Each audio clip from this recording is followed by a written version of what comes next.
All right. Welcome, everyone, to the September meeting of the Easthampton Energy Advisory Committee. I am Jamie Paquette, the current acting chair, I guess, of this. So members present here currently are me, Maren Goldstein, and Scott Tunderman. We're also joined by Cassie Traggart, conservation agent, Easthampton, Mayor LaChapelle, and Daria Mark and Patrick Roche of Good Energy. Get into the thick of all this in a little bit. Don't see any members of the public here, so I don't know that we have any public speak that needs to happen. As far as approving minutes, I don't know if we have minutes prepared from the last meeting. As I just started taking minutes, I realized I haven't sent out the previous meeting's minutes, for which I apologize. So I will get both rounds finished up tonight. That's fine. We'll work on have those approved for the next time around. Right. One thing I just figured I'd bring up now and ask, just because our Misty is our listed chair, has been not able to join us for some time, and we don't really have an ETA on when she may come back. It was mentioned to me that maybe we should just have a quick vote of the members to put me in the chair role for the time being. I'm happy to relinquish that once Misty is able to resume her duties. But I guess maybe just for official purposes, it might help to do that. I don't know if anybody has any objections or comments on that. I think it's a great idea. I'll make a motion to make Jamie the, you want a full chair or acting chair? You want to be called chair? I guess I'll take the full role for now. Okay, so based on Misty's missing status, I make a motion to make Jamie the chair of the Energy Committee. I second the motion. All right. All in favor? Aye. Okay. All opposed? All right. Gets to put that on my resume now. Yeah, that's great. Okay, so let's get into a few things here. I guess we'll follow the agenda for now. Again, depending on how we're doing for time, it may jump around a little bit, but wanted to just do some follow up now. We'll start with the Honeywell RFP. It's on there to follow up. I know in the aftermath of the last city council approved the bonding that the mayor had asked for a couple weeks back, I guess, at this point, which opens the door for the execution of the contract with Honeywell, pending, continued negotiations or working at that. So, Mayor, I don't know if you have any updates on that you'd like to share, or anything that would be relevant to our discussion here. The focus on the project has really been financial and getting ready for the bonding and putting the bonding package together for not only this project, but also the rest of the school bond. So not a lot of update. There were a few things that Honeywell was going to take out, the chargers, and we looked at the roof. I'm hoping we got some good news on the roof. It's actually a 30-year roof, and we're able to write the warranty covers it even with solar panels. But I have not gotten that back in writing from Honeywell. Our attorney has it, just to go over the wording again with a couple of changes we made. So I'm hoping to have an updated document by tomorrow afternoon. But that's the target, but that's the update. That's an updated document from Honeywell, in terms of like their scope. Yeah. Okay. Yeah. Okay. What do you see? What's the process looking like for you going forward after that? I mean, once we get the document, I would, a document, happy to send it to the committee for feedback and comment. We have 30 days from the time we were approved to bond to actually go to bond. So really that's kind of the vote to bond was the hurry up. And now we're working on that.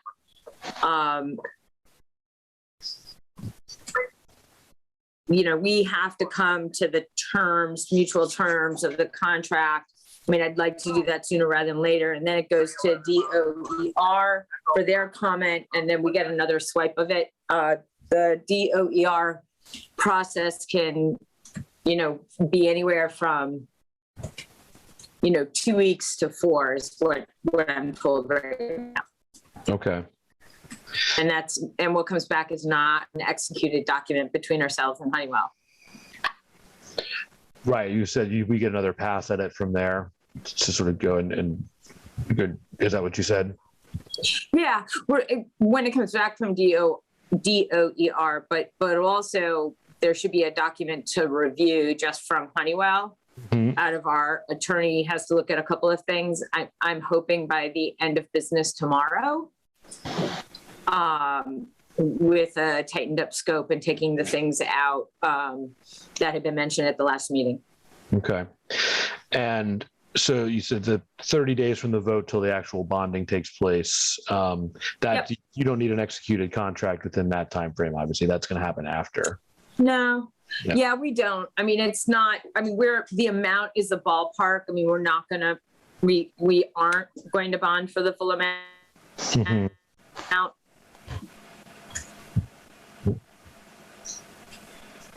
Well, that's the mayor's connection. There we go. Yeah, sounds like mayor. We're that sure at the next document. But I know that. Mm-hmm. Sorry, we lost your connection. Got a little choppy there for the past 15 seconds or so. I know. Can you hear me? Yep. All right. Yeah. So the document, it'll be lower than what I asked to bond for. That's for sure. I should have a document for folks to, on this committee, take a look at. I'm hoping by the end of tomorrow. Or the next day. Once we get that, Michael Owens reviews it for compliance, and certainly your feedback on content is welcomed.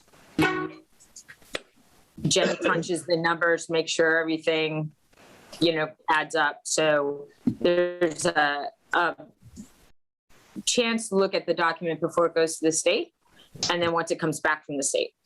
Okay. Okay. So that sounds like we'll just, we'll let that play out there. We'll wait for you to have that back from review. And then we'll take a look at what you can provide before it goes off to the state and provide, commentary. I guess we can, depending on the time frame and when our next meeting is exactly, we can look at discussing further there. And then, if, I don't know if it would require you to come back or talk to them directly, or just more, being given our comments based on what we've read through, but we can work through that.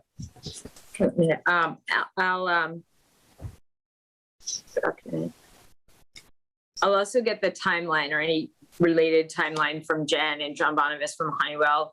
The next version draft, how soon, what's the turnaround on it?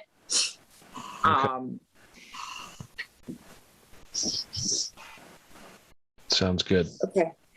All right. Anybody, Scott or Maren, anything else you want to cover on that agenda item for the moment? Nothing for me. Thanks. Okay. No comment. Okay. Great. Thanks, Maren, for the update. And we'll for those. I'll get the document as soon as it comes in to you, Jamie. Sounds good. Thank you.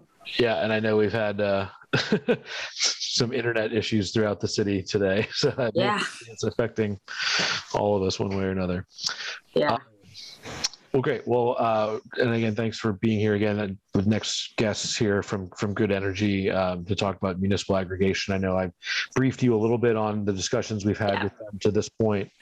You had some things to add from your side on sort of the intergovernmental agreement with South Hadley and then MLP and ways that played. So it's great. It's great that we can have both them and you here today to talk a little bit more.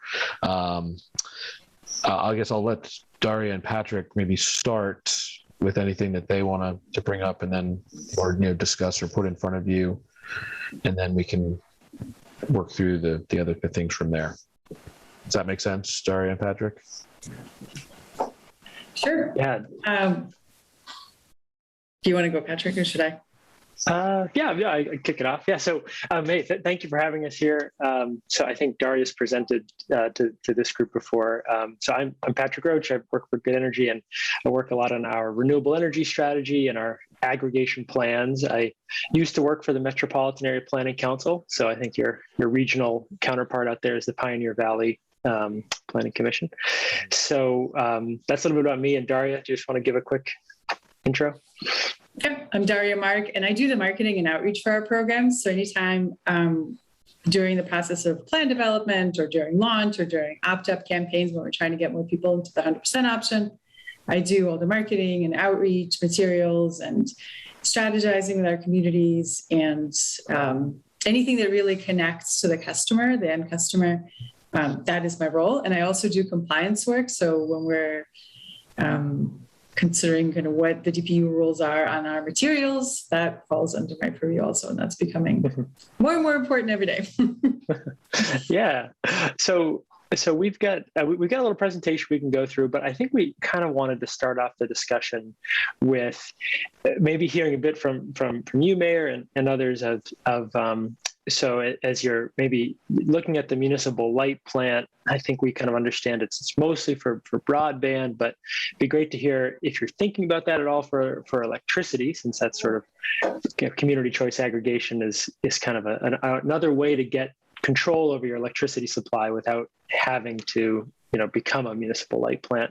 And we also know that Easthampton has had a bit of a history with aggregation, I think going back to when we first passed the electricity deregulation laws back in 1999 or 97. I think you guys filed a plan many, many years ago back then. So it'd be kind of great to just get a sense of where you're at and kind of what you're thinking for it. Yeah, so the city council voted to form the MLP in 2 consecutive fiscal years, and there was a non-binding ballot around broadband, which is kind of the primary motive behind the MLP. We're in the process of writing and structuring the MLP, and we've made the language inclusive of aggregation. So that is, the hope and the move going forward. But the principle is, I'll probably in the next 2 weeks, I will cut the check to do a feasibility study on broadband, and we want to get that up and kind of moving, but really interested in this conversation and making sure that we have that MLP structured the correct way to be able to aggregate. I had a quick question for you, but I can also wait on it, on the actual agreement. Yeah, no, that's fine. I'd say fire away. So if the language, the documents that we have to send to the state and to DPU, once we get all of our MLP language and what we're going to do with broadband and all that, can language be, is there language more specific or detailed that can be in that agreement? So we're starting that DPU process for aggregation much sooner. I know that, or I've heard that doing this kind of work is much longer than the broadband stuff. Yeah, you're right. It is, unfortunately. And there's probably not really anything you could do to jumpstart it. So the thing that really kicks that off at the DPU is filing an aggregation plan with them. And to file that plan, there's a public review process that it has to go through. So until we do that, we can't kick it off. And the way the legislation is written, the DPU has no time limits or time requirements to move these plans forward. So it's tended to fall to the bottom of their list. Yep. And I was curious from the MLP side of things. So so we would understand it. Yep. Your if you included electricity in that, you would be taking over both the ownership of the infrastructure, the wires and poles, or the wires, maybe the poles, and then also handling the supply. Is that your understanding too? And I guess I raised that as, so with aggregation, you're really just dealing with the supply and kind of leaving the infrastructure to the current utility. So I was curious what you were thinking, or what the city's thinking of it. Does it really want to do both of those things, or is it really just about the supply? Well, I would say, I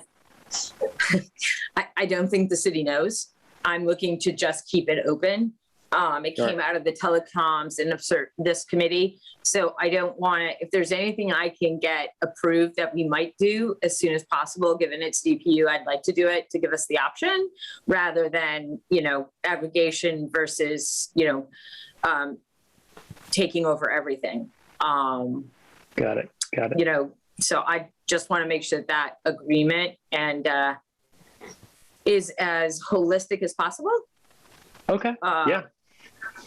Then, Sure. Who knows what comes down the pike, but,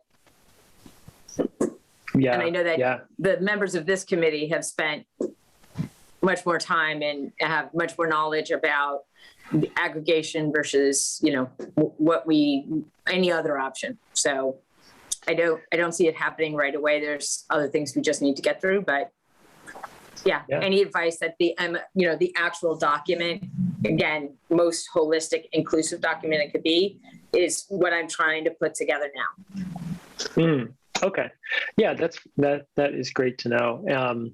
So yeah, I think if you want to reserve that right to do both, and you're building this municipal light plant document, then that would be the way to go. And I think what we see is most communities they really haven't bothered with the municipal light plant for the electricity side of things. And I think the reason is that it's really different from, say, the broadband space, where in broadband, if you only by owning the infrastructure, the wires, say, can you determine the rates and then the offering. But on electricity, we have this deregulated space, which has allowed us to have a utility who maintains all the infrastructure, responds to power outages, does the metering, does the billing, but then all of us to be able to choose what electrons they send over the wires. So so I think that's why you really haven't seen many new MLPs for electricity be created in very, very long time. So that's kind of it, that we've got this really rich ecosystem of suppliers who are meeting market demand, and with with no infrastructure investment at all, you can have that changeover of supply instantaneously. So so I think at that, I guess I would say, in terms of the documents you're coming up with, I don't think there's anything that you could do to really jumpstart the DPU process. And in fact, I have to say that the process we know of is to get an aggregation plan passed. And I think if you're becoming a municipal light plant who's taking over the poles and wires, I can't speak to what that approval process is at all. The aggregation plan, or the you have to put together to file, does that, if we're doing the MLP, will it be written differently if we're going, like, taking stuff out to bid versus if we're doing it through an MLP? It would. I suppose at the moment there's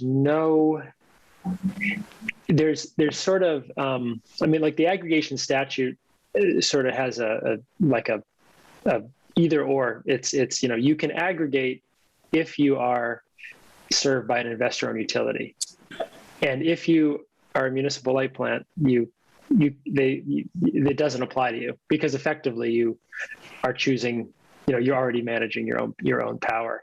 So if you went that route, it would just be a different approval process entirely from the aggregation plan. So you really almost, I'm maybe a little out in front of my skis here, but you really wouldn't create an aggregation plan, I think, because you would be going a different route of setting up all the processes to become a municipal light plan. So it's almost kind of an either or situation in some way. Right. Yeah. So you could maybe reserve the right to do that in your municipal light plan documents, potentially, but filing the aggregation plan would be going down one of those paths. And yeah.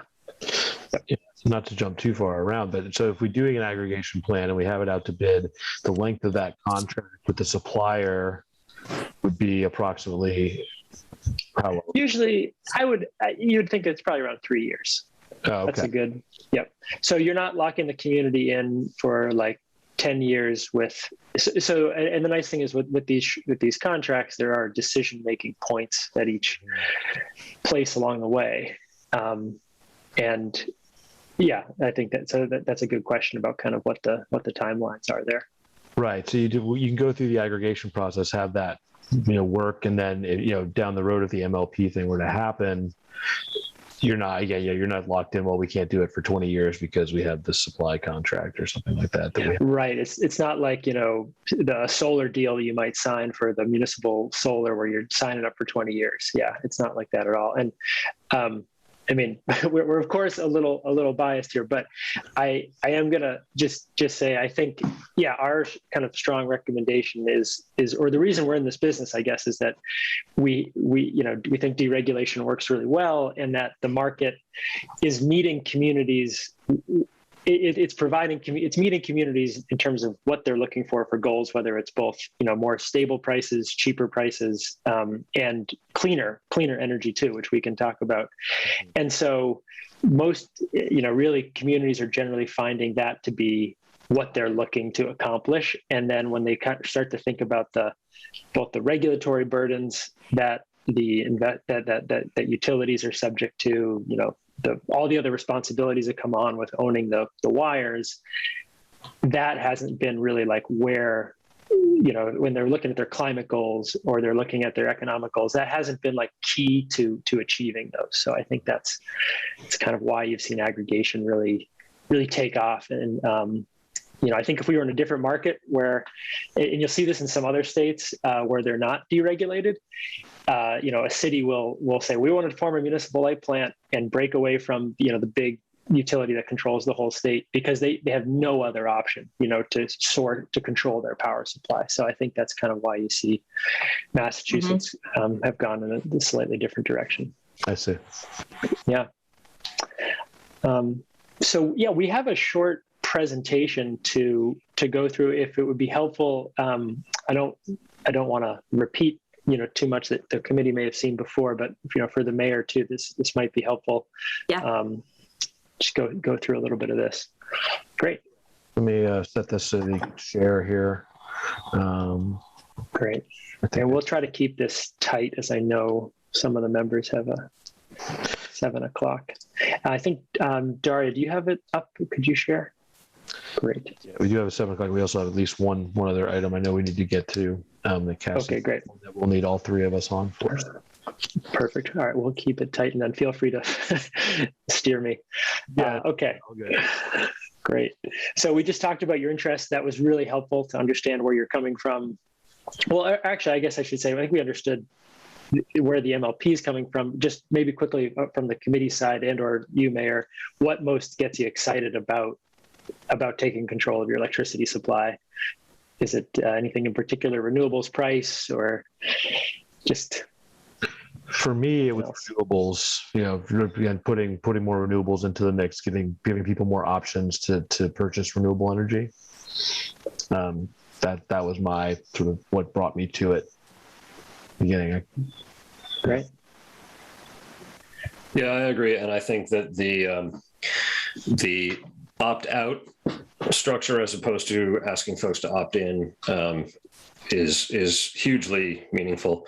My undergrad thesis was about the sort of social psychology of energy choices. And what I learned is that most people don't. They don't make energy choices. So I think this is a really exciting way to help move them in a direction that we encourage. Definitely. Yeah, oh, sorry, keep going. I would just double up on, Jamie's comment. It's about renewables. It's about pushing the envelope faster than what the state is currently doing with the utilities, and pushing for a stronger involvement with higher degrees of RPS to be able to move us in that direction faster. So with the choices of suppliers. Excellent. And I want to pick up on what Scott mentioned about the opt-out nature too, is and certainly the renewable piece is a big focus of what we do.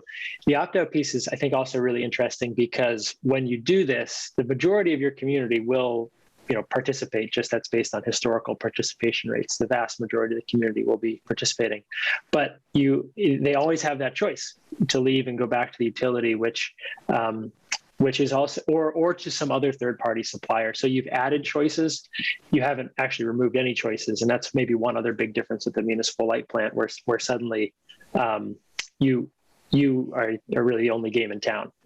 You've kind of constrained some choices. So we can keep going there. That's helpful. So a bit about our experience. We've been doing this for over 10 years. We do it in a bunch of different markets, but we have a New England-based team, and Massachusetts is our biggest state. We work with 53 cities and towns in Massachusetts, and we're also working in Rhode Island and in New Hampshire. I think our closest community to you is Hadley. And we have really pioneered and helped bring to scale a model of including more renewable energy in the base rate, the standard rate for everyone, which is something that we're really excited about. So you could probably pop on to the next slide. So yeah, this is just setting the context. We kind of really talked about this already with the MLP discussion, but the bill has the supply portion and the delivery portion, the delivery being those wires, poles, metering, and ultimately the customer gets a single bill. And so what we're really talking about is just changing the supply portion, still getting a single bill from the utilities. They're still handling that. They're still the ones responding to power outages. And what we really think we're doing is we're bringing local control over your supply. So we're bringing that local control, but then we're also expanding, basically giving the benefits of the competitive market to residents and small businesses. You guys may have followed the Attorney General's reports. There are so many bad offers out there for the small users, the residential customers and small businesses. And by basically buying in bulk, we get to set the terms and conditions. We get to, and we have the scale to do that. So we can really bring those benefits that it's really hard to get unless you're a super savvy consumer who puts in a lot of work to most of your residents and businesses. So that's what we're kind of talking about. And go to the next slide. So I wanted just to kind of lay out how we would approach working with a community for aggregation. So we've got kind of three pillars to our approach. And the first thing is we're an extension of you. The whole idea with the way we implement these programs is there's no cost to the municipal budget. And that means there's no added staff, there's no extra, line items in the budget, but we're an extension of you. So it's your vision and we implement it. And so the kind of framework we bring to that, the first pillar of that is delivering consistent economic value. And that generally means, being competitive with the utility rate to compare against. And even if we want to get to the renewable piece, but these programs, as Scott mentioned, are they're sort of optional participation. People can leave whenever they want, even though there's automatic enrollment. And so that means that if we're really not price competitive, people are going to leave the program, and we're not going to achieve those other goals because those people won't be in the program. So we want to have competitive rates for the program as sort of the core foundation. And then on top of that, then we want to say, okay, now we've got competitive rates, we've got some savings. How can we leverage this to support local renewable energy, ideally helping to clean up our grid and let people use cleaner energy. And one of the big ways we focus on doing that is by cleaning up the default product. So as we'll get to, you can offer multiple different electricity supplies or different electricity products, but one of them is the default that everyone's automatically enrolled in. So we don't want to make, cleaner, greener products just some optional thing. We want to try to make it the standard. And ideally, that standard is also affordable for everybody. So then finally, we hope these programs last a very, very long time. And so what we want to do is be able to integrate innovative products over time, particularly as regulations change. So there's new incentive programs come out, or as electricity use changes. So if, for example, the utilities are just embarking on their smart grid upgrades. So over the next 4 or 5 years, they're going to be upgrading meters to be smart two-way meters. And that's going to open up opportunities for people who have maybe electric vehicles or other things to maybe do time of use charging, peak and off-peak rates. So we want to be able to reflect those and add that value into your program. And let's see, Daria, did you want to take this one? Yeah, I'll take over here. So Patrick talked about this a little bit. When you're taking control of your supply, you can offer different things. So there's usually a default, there's a required default or standard. So this is what, if you don't do anything and you join the program, this is what you're going to get. So 5 to 20% is what we're seeing communities start with. There's really no set value. We evaluate that when it's time to go to bid and we see what the market is like. And then there's usually optional products. So this is kind of a standard array of what we were seeing now with our programs. The zero is, it's not zero renewable energy, it just meets the state standard. So all of these numbers are above the state standards, right? You obviously have to meet what Massachusetts requires, but then you can go above that. So the default goes above that, 5 to 20%. You can also offer 50%. 100% is an obvious one for anybody who wants to take action stronger on climate, wants 100% renewable energy. It's right there. So we have an exclusive partnership. You may have heard of Green Energy Consumers Alliance. They're a local nonprofit. They're based in Boston, and they, for years now, have really worked on changing the New England market. And this is a list of their sources. And so what's really great about them is they're so transparent, and they really worked very hard to bring more generation, solar, wind, low impact hydro, and anaerobic digestion into New England, where we're otherwise burning natural gas. So the goal is to displace as much gas as we can with these renewable sources. And the more an aggregation program consumes in that default product and those optional products, the more we can build. So it's a direct supply and demand relationship. Mm-hmm. I'll skim this quickly because we're short on time. Once you have approval from the City Council to start your program, that's where we really start doing all the heavy lifting, although we're also happy to help you with the City Council portion. We're an energy broker.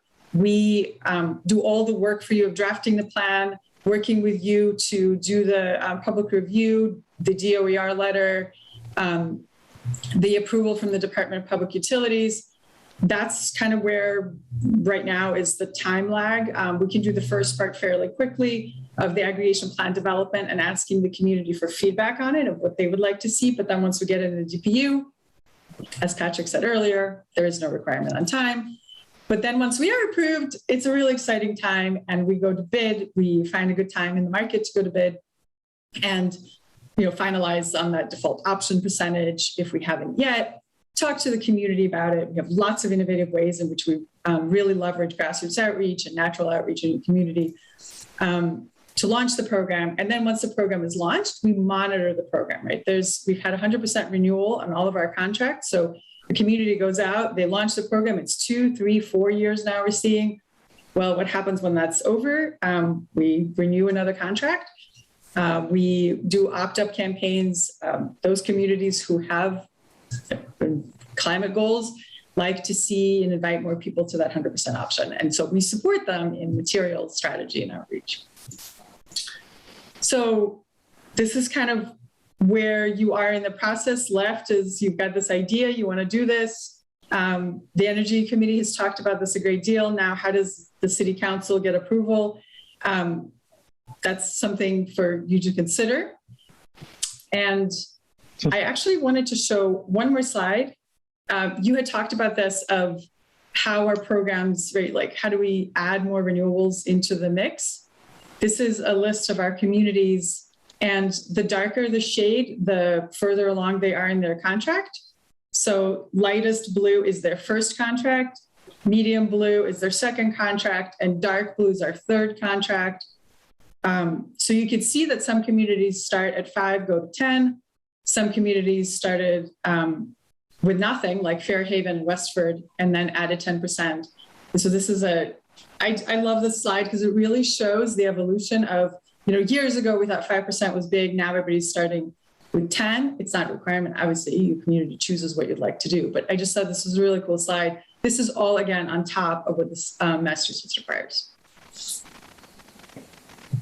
That's the end of my slides. Questions, I'm happy to. I know I flew through that, but you said you pressed on time.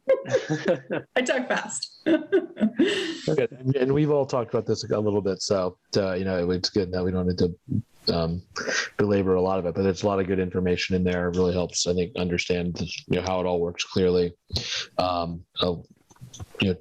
Say, I guess, at this point, your question is, how do we get this to the city council is the next step to get that approval from them in order to enact a plan. And but first, I guess I'll ask the mayor if she has any further questions or any qualms or any reservations about moving forward with something like this at this point.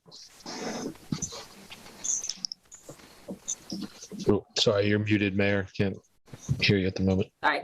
I don't have any reservations. I'd like to learn more, but it's certainly something I don't oppose.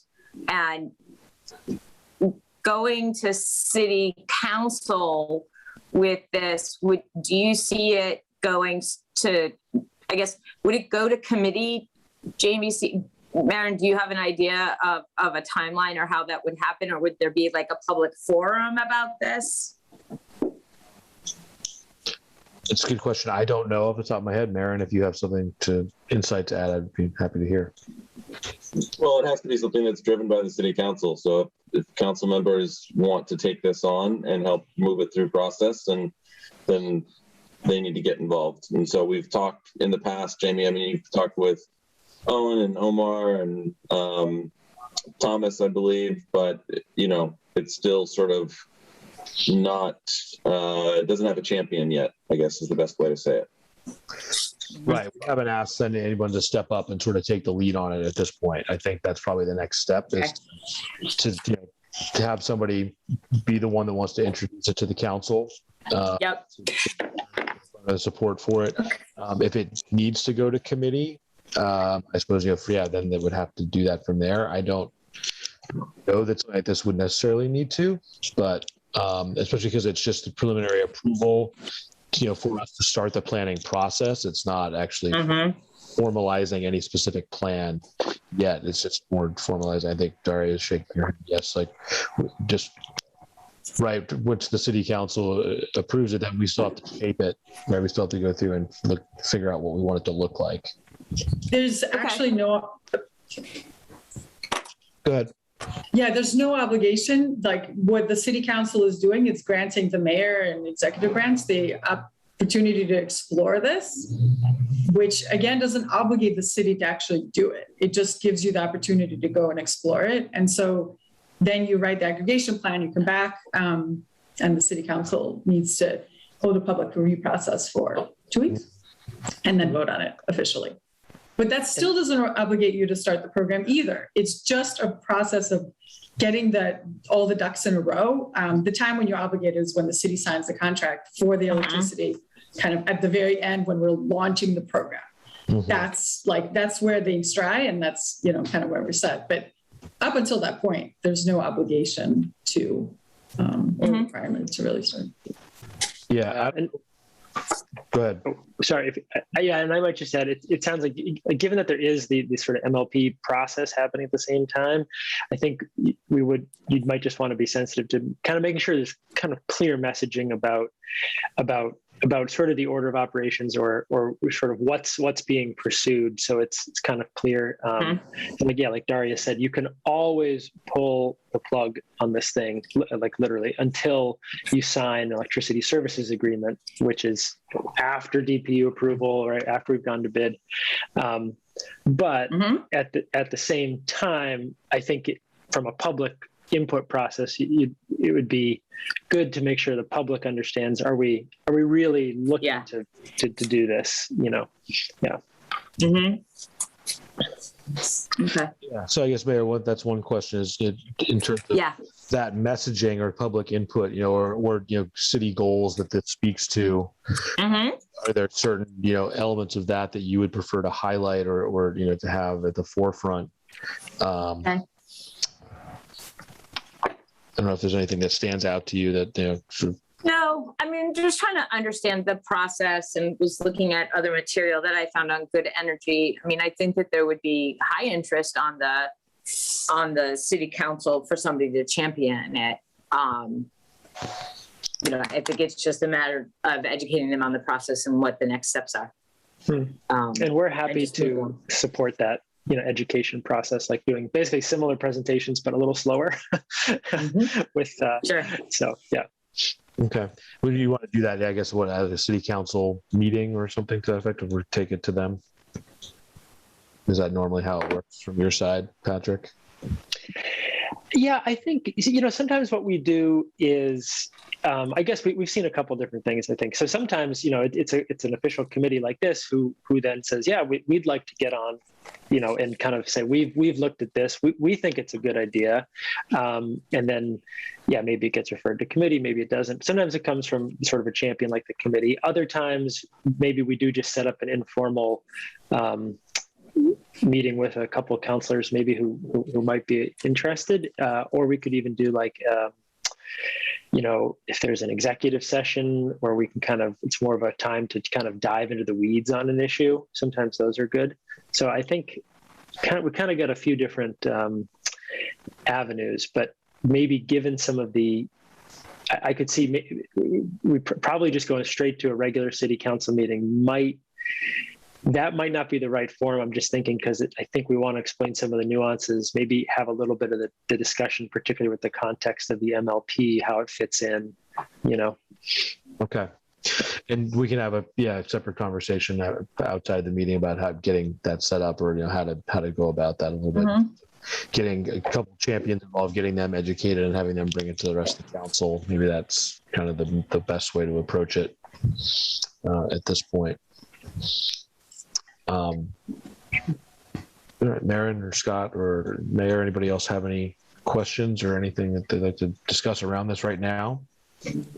Nope.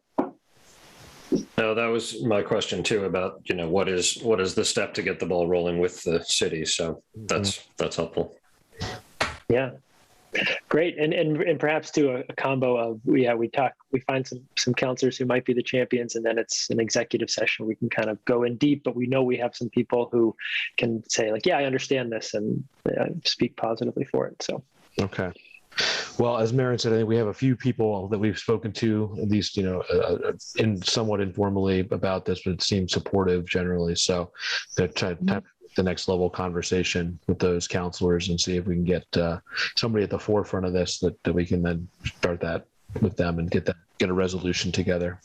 Great. And we have a couple of more recent kind of like primers, like a 2-page front and back that I think we could share that might be helpful if you're just looking to pass something to someone to say, this is kind of what the concept is and why you would do it in a very quick format. So we can share that.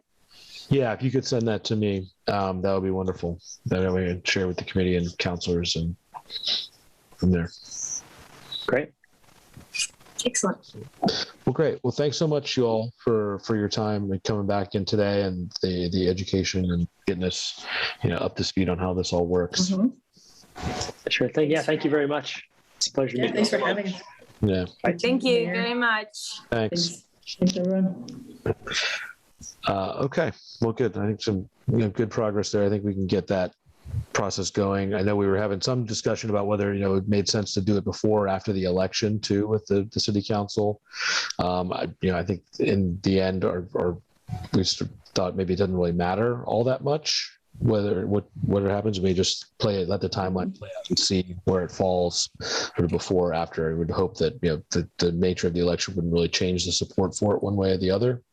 But we'll go. Certainly stay away from champions that may be leaving the council at some point. But at least those who know are definitely not running. At the very least. But I think we've got plenty of folks that are on board to run and potentially running unopposed. That it should be good. All right, so let us move on to the Green Community Grant. Cassie's been waiting patiently, as she normally does for us. So turn it over to you, Cassie. Thanks for sending the proposed letter of support in advance. I had a chance to read through it real quick, but if you want to just take us through where you're at with the process and everything. Yeah, thank you again for taking the time to let me make this proposal to you guys. So I know the last time we talked about green communities, I was still trying to hone in on what the grant would be for, and we've finally gotten to that place where it's going to be for 2 electric vehicles, Tesla Model Ys, that are going to be used by the police department. I think primarily by the detectives. They're not going to be used as like regular cruisers. They're going to go to community events, and they're going to be used for, some traffic work. But I think the main point is that they might have more of like a presence, daytime presence, so people will see them and they'll be a little more public. But they'll be replacing our 2 regular cruisers, one from 2014, one from 2016. Those are both Ford utility interceptors that basically got an average of 20 miles per gallon. So those vehicles also under green communities were exempt vehicles. They still kind of go towards the total, but it's not the same necessarily. So my hope is that that's even more impactful, that we're kind of losing those exempt vehicles. And that kind of all fits into the grand scheme the city has had in the code, has been that they have to get more fuel efficient vehicles. And the police department has been doing that. They've been replacing a lot of them with hybrids, but it's just taking it to the next step with the Teslas. It's pretty exciting. They'll be paid for the rest of the cost, because the green communities can only at most cover $7,500 per vehicle. So the rest of the cost is going to be covered by the cannabis stabilization, which also seemed like a logical source for that, considering it's like for the police. I don't know if anyone has any other questions about it. That's like the quick overview, because I know I was hoping then, I guess generally what I was hoping tonight was to get maybe you guys to vote on issuing a letter of support. So that's why I kind of went quick, so that you'd have time if you all need to be here for that. I appreciate that. Yeah, and I saw that's part of the rationale, and you did the calculations on fuel used and number of miles and all that sort of stuff with this. And this was obviously replace that and meet the green community's goals is through that replacement, right? One nitpicky note, I think the letter that you sent referred to a range of 125 miles per gallon, and range is different from equivalent fuel economy. So just to make sure that language is clear, we should, just button that up. But no, I appreciate that. I was actually just reading it before the meeting started, and I was like, oh, range is not the right word. Yeah. It's the equivalent of 125 miles per gallon. Right. Yeah. Okay. Good catch, Scott. I didn't notice that in my quick run through the first time. And just a quick question in terms of the charging. I mean, obviously we have charging infrastructure in the city now, including the 50 pace. And would they be charged at using the 50 pace in charger, or there other ones put in at this public safety complex? Yeah, so I think probably a new charger would be put in at the public safety complex. The thing is that in order to get green communities money, like a grant for new chargers, they have to be publicly available or accessible, and that's not ideal for the use that the police is going to use them for. They don't want them, the chargers that they're going to use, they don't want to be accessible to the public, which makes sense to me. But as a result, it's not going to be a part of this grant, this grant request. I know that they're in talks with Tesla to figure out like if that can be wrapped into like a deal. I don't know how it works, but if they can get a deal with Tesla to also get a charger, that's in the works, but it won't be part of the grant. Okay. Got it. So that's just something that would be handled separately. Yeah, I think it'll have to be, unfortunately, just because that public accessibility requirement. Right. Mayor, does that give you, is there a plan for that at the public safety complex outside of negotiating with Tesla at this point? Or is it just something that we'll figure out when the grant comes? No, actually the Chief Alberti has taken that on with Sergeant Scribner. Tesla has put in chargers for 2 other police departments. One is out east, and I think one is in Connecticut, where they have substantially reduced the chargers. And the fact that at least right now, we only have 2, we'll have 2 of them, I think makes it easier too, because it won't be a bang of, it's not like we're in need of 10 of them. It's right. The last time I talked to Chief about it, but he felt his conversations with Tesla on the charger, he felt good about, and he was very impressed talking to these 2 other departments in the Northeast about using the Tesla, and that it was money well spent. That they saw the Teslas as very suitable for the work. Okay. Does Tesla expect some, is it, they view it as sort of like an in-kind donation or something like that if they discount it, or is there some, like something that they get out of it? I mean, other than their vehicles being used and kind of highlighted at public events, is there some program they have that discounts that, or is that just kind of on a case-by-case basis they decide? I don't know if they have it's a program Oh, yeah. No, go ahead. I'm sorry, Jimmy. No, they have a program that's targeted at police, public safety. Okay. And with those stations. And the chief found that out. He was one who brought it to my attention when we started looking at doing this. And Cassie brought forward this green community grant that would substantially reduce the cost. So he's kind of going forward with that. I mean, I think Tesla, likes the PR and the public presence of it. No doubt. That must be worth a lot, because I'm sure Tesla won't do anything for free or doesn't benefit them. So that's hopefully we'll get another update. We do have some alternative funds to underwrite the cost of chargers for the cars too. We would rather not, but these 2 cars basically get the police department up with their major capital purchases for this year, for last year, because there was no capital expenditure, and then this year. So they'll be, as far as flipping over vehicles, they'll be on time. So that frees up a little bit of money in the capital reserve. Okay. We're hoping for free. Right. And Cassie, what's the deadline again for the grant? The grant is due October 8th. Okay.